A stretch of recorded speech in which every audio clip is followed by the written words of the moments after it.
Welcome to today's Global Connections program. I'm Bill Miller. How are the oceans being adversely affected by climate change, overfishing, and human distribution? We'll be back in just a moment to talk about these and other important issues.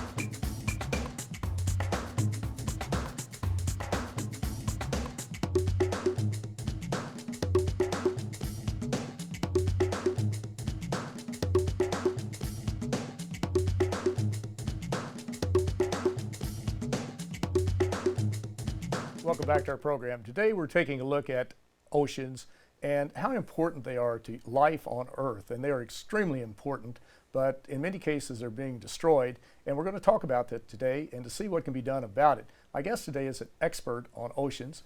My guest today is Mr. Andy Hudson. Mr. Hudson heads the United Nations Development Program's Water and Ocean Governance Program.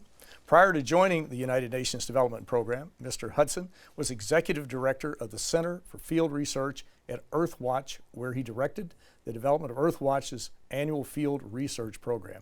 Andy Hudson, welcome to today's Global Connections program. Thank you, Bill. I appreciate you being with me today. We're going to talk about the oceans in a minute, but let's talk about the United Nations Development Program, UNDP. Just basically, what is the mission of UNDP?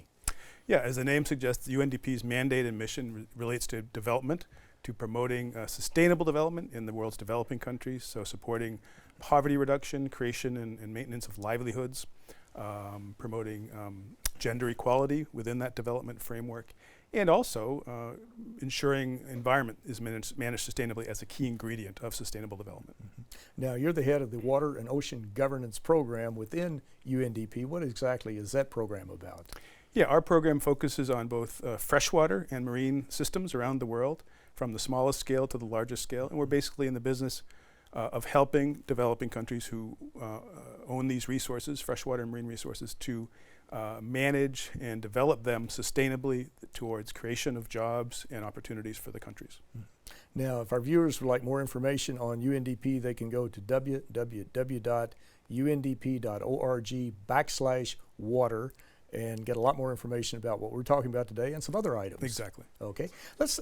This is a terrible metaphor, but there's an ocean of scientific report out there that's coming in. I mean, it's just inundating us every day almost. You read about another scientific report about how climate change is accelerating. We see that the glaciers are melting. We see that there's desertification taking place, rising sea levels, and these obviously, all of these are affecting the oceans to some degree.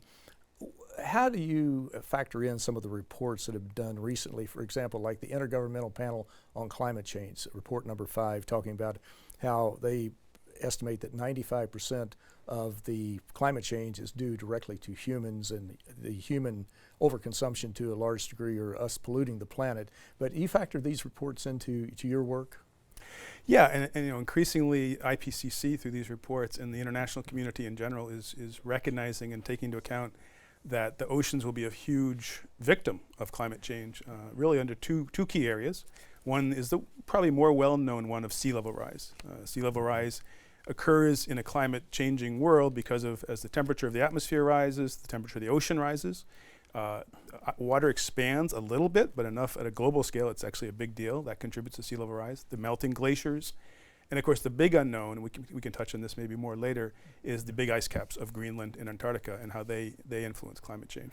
The other key issue, which is a much newer sort of cutting edge issue, but increasingly recognized as quite serious, is called ocean acidification. And that's simply the idea that the carbon dioxide, the main fossil fuel that humans are burning and adding to the atmosphere at about 10 billion metric tons per year, about 30% of that dissolves into the oceans. And it forms a weak acid and basically is progressively making the oceans more and more acidic, which makes the oceans, not surprisingly, less and less hospitable to many, many organisms that we depend on. Mm-hmm.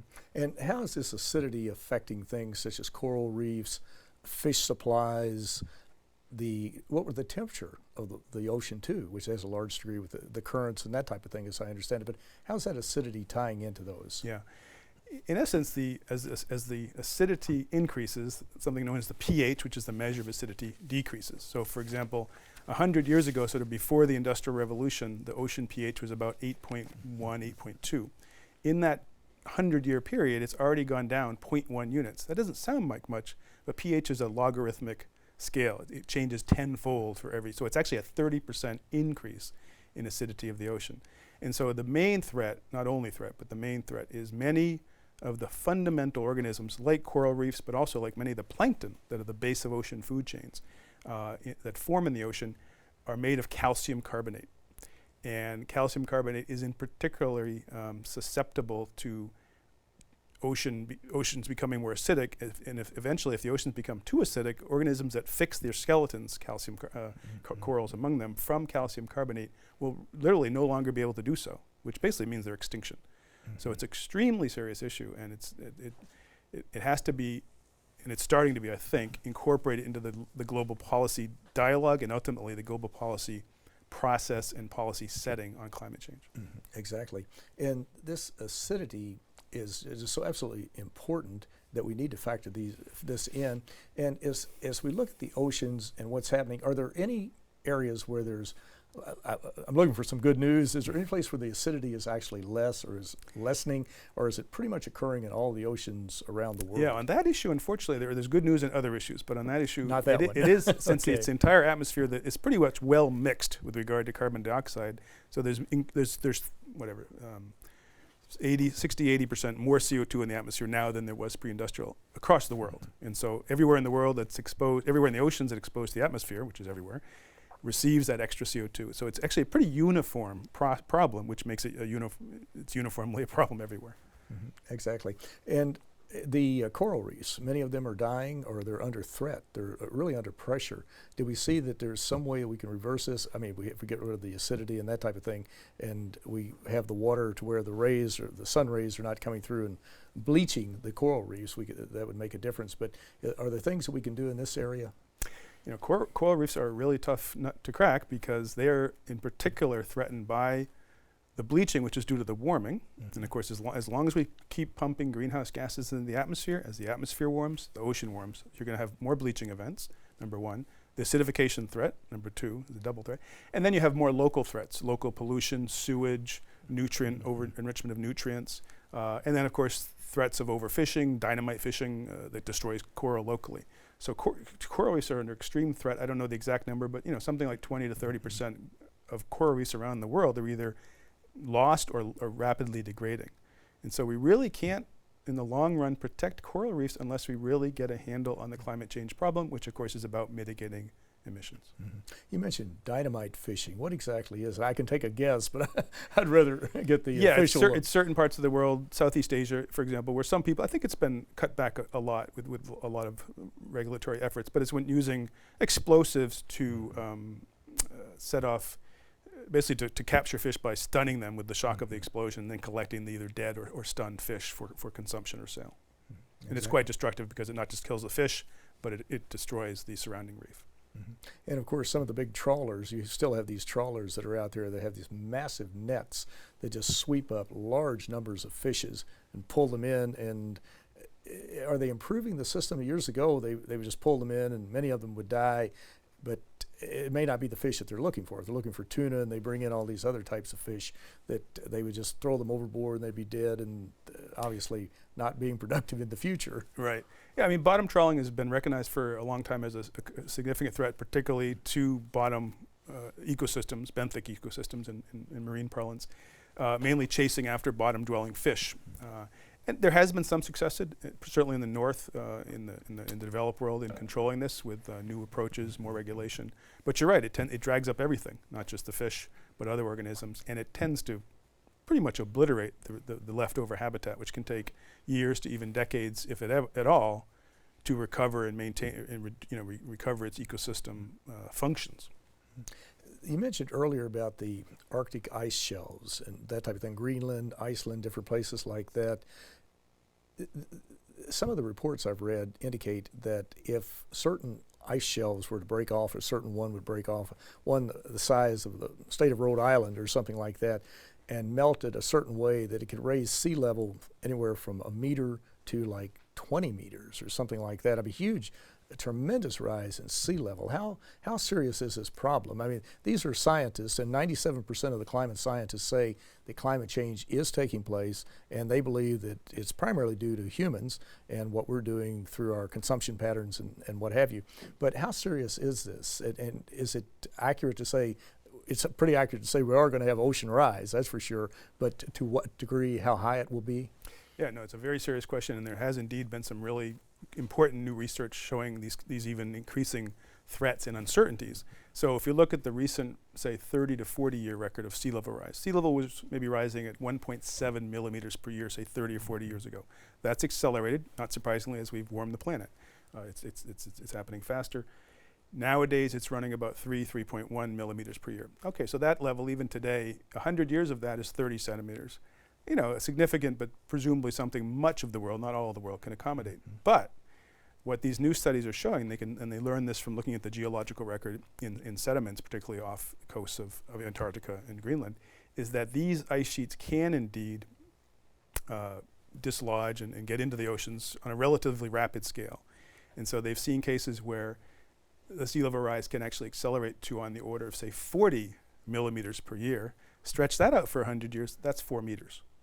That's serious, okay? And so we're showing that the key ice caps, the Antarctic and the Greenland ice caps, could and can and have historically reached a tipping point where you can have a rapid degree of loss of ice leading to quite rapid sea level rise on a human scale, let alone a geological scale. And just to put it into context, here we are in New York.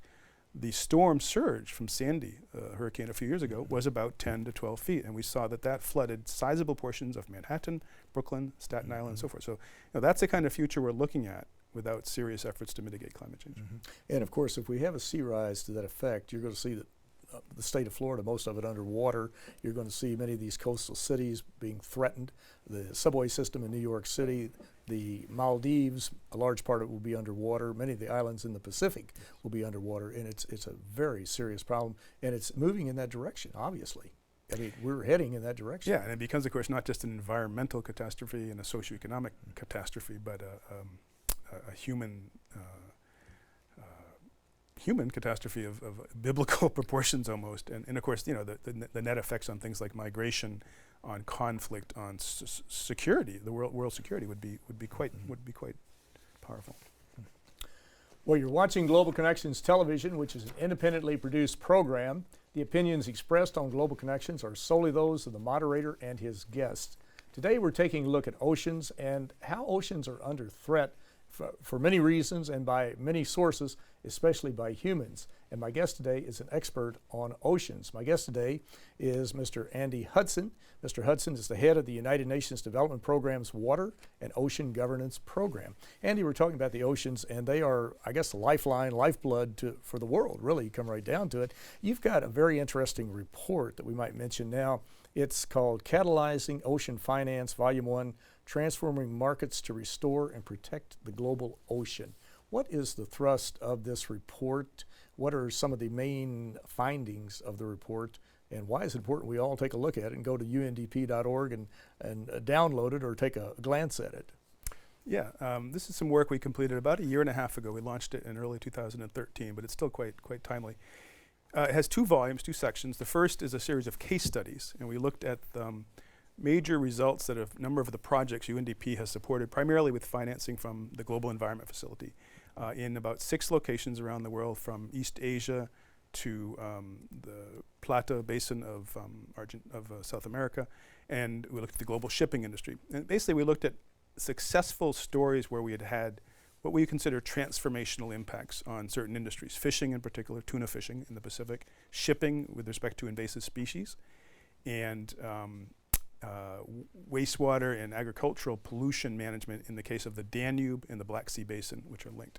So for us at UNDP, these are really important case studies because they document successful strategies and approaches we've taken, mostly in long time periods, usually 15 to 20 year time frames, to deliver at national, regional, and even global level, the kinds of policy and regulatory and other reforms and investments that can deliver, major change in how an ecosystem is managed. So for example, quickly, in the Black Sea, we supported the 17 countries that drain into the Black Sea to reform and strengthen their pollution management capacities, especially on nutrient issues.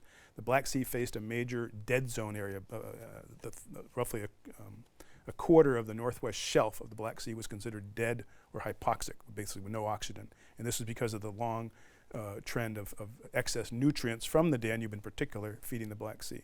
And so over time, as these policies were put into place, as investments in improving wastewater treatment and so forth were carried through, we saw a slow but steady reversal and ultimately largely elimination of this Black Sea hypoxic zone, probably the first in the world to do so. Our work with the shipping industry. Shipping is obviously a huge vector for a huge way to transport goods at actually very low and environmentally efficient cost around the world. But one of the risks of shipping is the ballast water that ships carry, which when it's picked up in one port and transferred to another port and then unloaded to get the cargo on, the ballast water can transfer the organisms that were in the waters of port A to port B. Usually that's fine and nothing happens, but every once in a while, one organism says, yay, this is a really nice environment, and they just proliferate and can often take over and disrupt an ecosystem quite sizably.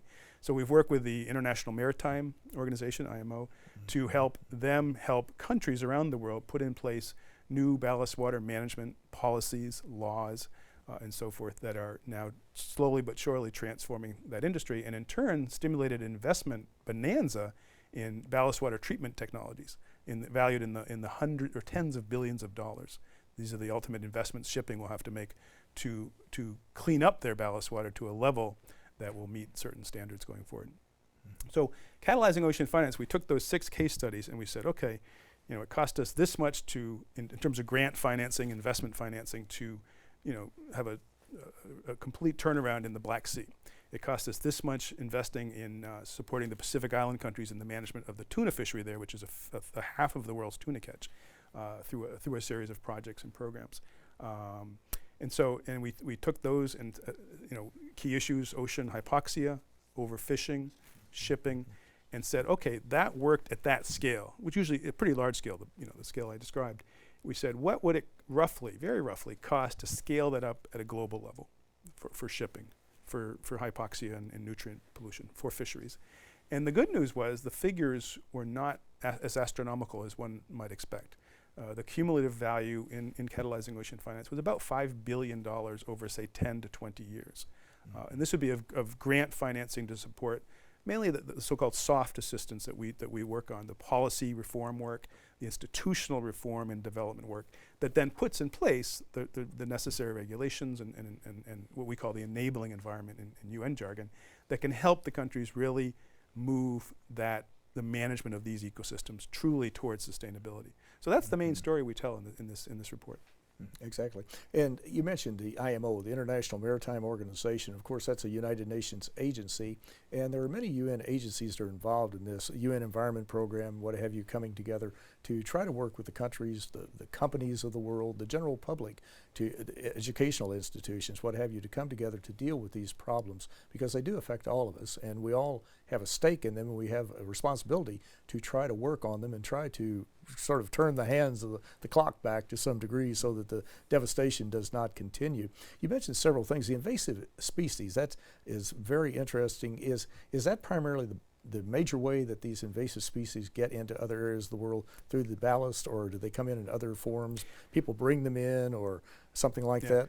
No, clearly for ocean and freshwater for that matter, invasives. Ballast water certainly is probably number one. And probably a close second is the other side, the outside of the ship, which is the hull, the so-called hull fouling, organisms that grasp onto the ship, but then they can jump off literally when they get to other ports. So in fact, we're working with IMO at present toward a new and quite similarly designed initiative aimed at, again, securing a long-term global transformation in how ship exteriors are managed to reduce the risk of the hull fouling side of the equation. But yeah, those two are the two main ways that invasive species are transferred around the world. And we talked about overfishing a few minutes ago. I've seen statistics on aquaculture programs that are producing fish, perhaps not out in the oceans, but on land or wherever, or in ponds or whatever it might be. And some of the reports show that like 85 to 95% of the fish in the future will come from aquaculture because we've overfished. How important will aquaculture be? Or is that figure even right? Is it lower than that? Or does it depend upon the population and our taste, what we like to eat as far as fish? And that you're 100% on track. Looking on from that standpoint?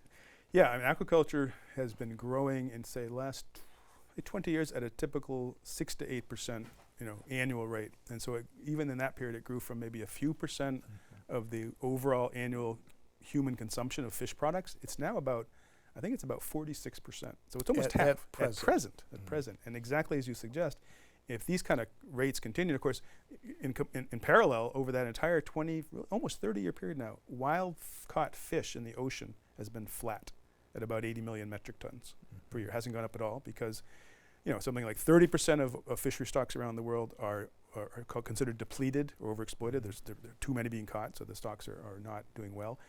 Maybe 50% are fully exploited. They could not be exploited more before they would move into a depleted category. And only maybe 10 to 15% are considered underexploited. So the reality is there's not a lot of wild fish left to catch in the ocean. So aquaculture has been indeed the power of the market. Aquaculture has picked up the slack. As I said, roughly half the seafood humans consume on Earth today is from aquaculture. The downside is arguably a large fraction of the aquaculture around the world is not sustainable. It causes local pollution. It may release weaker gene pools if animals escape locally, such as salmon here in the United States even. Other issues. Invasive species can be associated with aquaculture as well. So getting the model right for sustainable aquaculture is a huge challenge. There's a lot of very smart people working on this, which is exciting. And it could literally move to a future where you might see as much as 80 to 90%.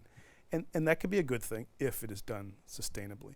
Now, just to give one small example from our work, we've supported the countries of China and the Republic of Korea, and they've, of course, been quite ahead of the ball on this issue themselves, with what you could say is a slightly newer form of aquaculture. Instead of sort of a monoculture, which is sort of the agriculture model, it's a more ecosystem approach where they call it integrated multi-trophic aquaculture, which basically means mixing different species, both fish, but also seaweeds, bottom species such as mussels and clams and whelks and so forth, in a single open ocean, but well managed and contained system. And so, for example, the Chinese are way ahead of the curve on this stuff, and been doing it for now decades, and are scaling it up quite impressively. So there's an interesting future there. I've witnessed some of the sites in the Yellow Sea, for example, and the water is crystal clear. So what it shows is the animals are consuming the plants are consuming the animals' waste, which is primarily nitrogen compounds, as their food. So they're creating a semi-artificial, but still a natural ecological cycle. Many cities near coastal areas are complaining that they're having seawater back up into their aquifers, which are, unfortunately, we're taking some of this water in, and it makes the aquifer really undrinkable, I guess, the water that's in there. This is a major problem, but we also see that there are other parts of this salinity, I guess, in the ocean as far as affecting like mangrove trees. You see that some of them are dying. How serious is that problem because of the acidity or the salination in the water, but also maybe what humans are doing to destroy mango trees for other purposes? Yeah, I think the latter issue is probably one of the remaining. We've talked about 3 or 4 key issues in the ocean. The last one that we haven't touched on so much is the broad issue of habitat loss in the ocean. So mangroves are a key one. Seagrasses are also key, and coral reefs. And so the habitat loss it's due to a variety of factors, but certainly coastal development. Cities growing, other aspects of coastal development for tourism and so forth. So that is another key factor because, of course, a lot of the animals and plants that the broader ocean depends on they may do their reproduction, their nurseries and so forth in these coastal habitats. And so as we lose them, the oceans as a whole lose their overall resilience and capacity to carry on these things. So one of the interesting areas that habitats have presented is what's known as blue carbon. It's the idea that it turns out some of the seagrasses being one and mangroves being another, these habitats, if you look on a per area basis, the amount of carbon that's being sequestered, which means secured in these habitats, is in some cases 10, 20, even 30 times greater than you consider a high carbon ecosystem like a rainforest. They're much higher. So they have potential value as sources for so-called carbon finance, where people pay to get carbon credits for the opportunity to reduce their carbon footprint. But what's hard is getting the numbers right, getting the science behind how mangroves, how seagrasses sequester carbon, how much of it is actually stored, and so forth. And if we can get that right, and there's been a lot of good studies done on that, and some work started, that provides an important opportunity not just to secure them for carbon finance purposes, but for the other ecosystem benefits they provide. Well, Andy Hudson with the UNDP Water and Ocean Governance Program, you certainly provided a lot of information today, and we encourage people to go to your website, undp.org/water, and learn much more about this, because this is a major issue that's going to affect us all adversely. But Andy Hudson, I want to thank you so very much for a very interesting and a very informative program. Thank you, Bill. Thank you. I'm Bill Miller. Thank you for joining us on today's Global Connections program.